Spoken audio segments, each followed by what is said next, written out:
If you need a plane that hits hard, maneuvers well, and wins turn fights without breaking a sweat, Mother Russia's got a sweet ride for you. It's the MiG-29A Fulcrum, and it's the subject of my first ever Ace Combat aircraft review.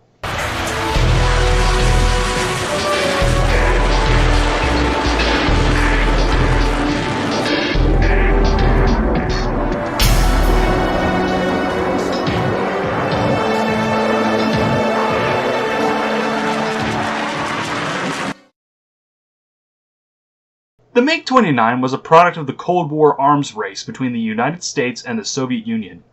It was developed by Russian design firm Mikoyan in the 1970s as a direct response to American technological advancements made in the wake of the Vietnam War.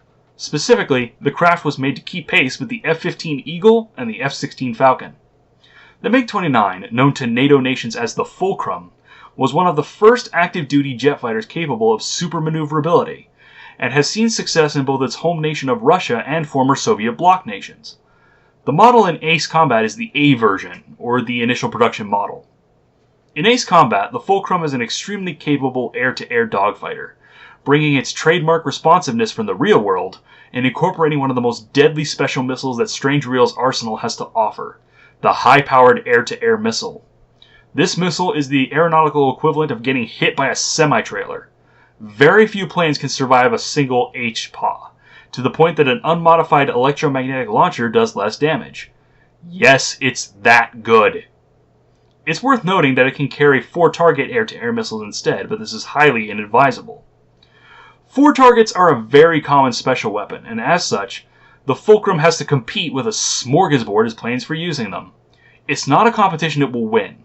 It's not as fast as the Black Widow, it's not as maneuverable as the Lightning II, and it's not as stable and durable as the Su-57. It's a poor 4-target carrier by any measure, and you should banish any thoughts of using them from your mind when you fly the Fulcrum. Instead, go with the Hpop, as its only real competition are other, less maneuverable Russian planes. It is the most capable Hpop carrier in the entire game, bar none.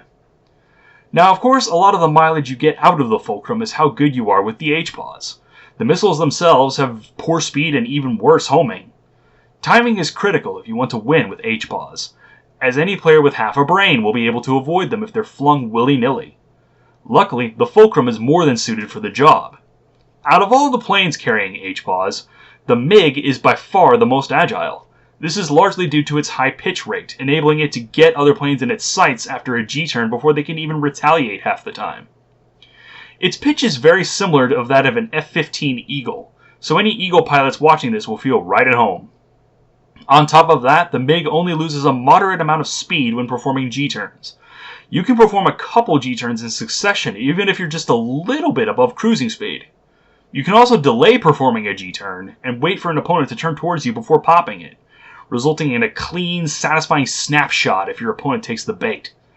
It's high risk, sure, but very high reward. The cherry on top with the MiG is its ability to perform post-stall maneuvers. Although I personally do not use this capability, it's still worth noting for those interested in it. It can perform a Cobra, but it may not be able to perform a Colbit. I can't say enough good things about the MiG. It's a plane that's a joy to fly, and effective on the battlefield. If you find Hpops troublesome, you'll want to look elsewhere, as those missiles are half the reason why the MiG works.